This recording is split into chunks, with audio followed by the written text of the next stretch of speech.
आज बड़ी ही खुशी की बात है कि जनवरी 2023 से जिस लड़ाई को हमने शुरू किया और आज वो पूरे विजय के साथ, पूरी जीत के साथ अंजाम में पहुंची है, जिसमें माननीय सांसद ब्रजभूषण शरण सिंह, जो कि कई बार के सांसद रहे और 55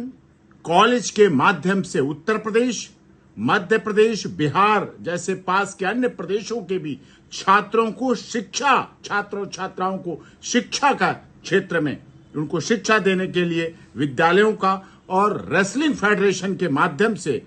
अपने देश की कुश्ती को बहुत ऊंचाई तक ले जाने के लिए अपना तन मन धन न्यौछावर करने वाले आदरणीय पूर्व सांसद ब्रजभूषण सिंह जी को, जो उन पर यौन शोषण का झूठा आरोप मनगढ़ंत साजिश, राजनीतिक साजिश के तहत लगाया गया था, उसको पूरा आज माननीय एएसजे साहिबा गोमती मनोचा जी, जो कि पटियाला हाउस कोर्ट से, जिसमें पॉक्सो वगैरह में पूरा 15/6/23 को रिपोर्ट दाखिल की थी पुलिस ने और 1/8/23 को बयान हुए थे कोर्ट, ऑनरेबल कोर्ट के सामने, जिसमें आज सारे उन आरोपों को समाप्त कर दिया गया। वो केस खत्म हो गया। एफआईआर नंबर 77/33 थाना कनॉट प्लेस में जो दर्ज हुई थी एफआईआर, वो पूरी तरह से उसको समापन हुआ है और ये सत्य की जीत है। सत्य परेशान हो सकता है, पराजित नहीं हो सकता। लेकिन मैं लगातार जनवरी से भी कहता रहा हूं 2023 से कि ब्रजभूषण शरण सिंह के सांसदीय जीवन को, राजनीतिक जीवन को, सामाजिक जीवन को, उनके पारिवारिक जीवन को और जिन्होंने अपने देश की सबसे बड़ी पंचायत में कई बार अपने प्रदेश के, अपने जनपद और लोकसभा सीट के अपने जनप्रतिनिधियों का प्रतिनिधित्व किया, उन पर जो लांछन लगाए गए थे, जो आरोप साजिशवश हरियाणा के कुछ राजनीतिक साजिश लोगों ने, जो रेसलिंग फेडरेशन ऑफ इंडिया को अपने मुट्ठी समझते थे, उन लोगों ने एक साजिश के तहत ब्रजभूषण शरण सिंह जी पर आरोप लगाए। झूठे आरोप थे, उनका पर्दाफाश हो गया। सिद्ध हो गया कि जो उस समय कह रहे थे झूठ, तब लोगों को कम विश्वास हो रहा था। आज माननीय अदालत ने, पटियाला हाउस की honourable ASJ madam Gomti Manocha ji ने 77/23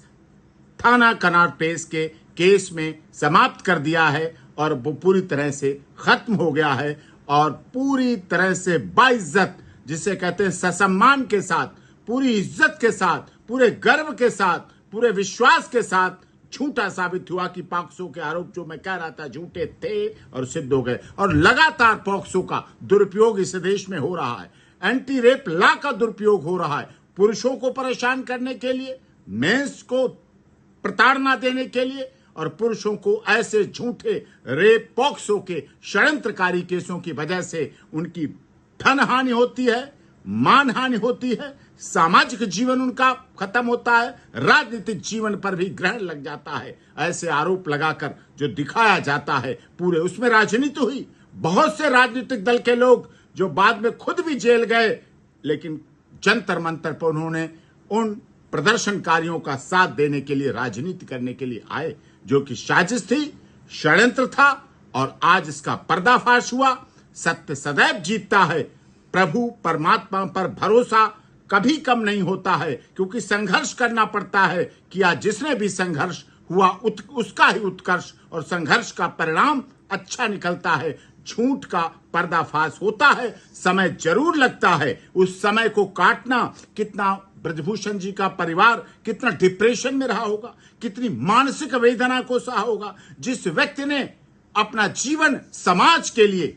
लगा दिया, समाज में सुधार हो, परिवर्तन हो, राजनीतिक रूप से हो, सामाजिक रूप से हो, हर व्यक्ति के लिए हर समय पूरे परिवार के साथ उपलब्ध रहा, चाहे उनकी धर्मपत्नी सांसद के रूप में रही, बेटा विधायक के रूप में है, तो ये सब कुछ उन्होंने किया। दूसरा बेटा सांसद के रूप में बना, लेकिन ये राजनीति के झूठे आरोपों का पटाक्षेप हुआ और सत्य जीता और जीतते हुए दिखा। मुझे भी गर्व है अपने विश्वास करने वाले लोगों पर, अपनी सत्य की लड़ाई पर, कि सत्य की लड़ाई पर हम जीते हैं और जीतते रहेंगे।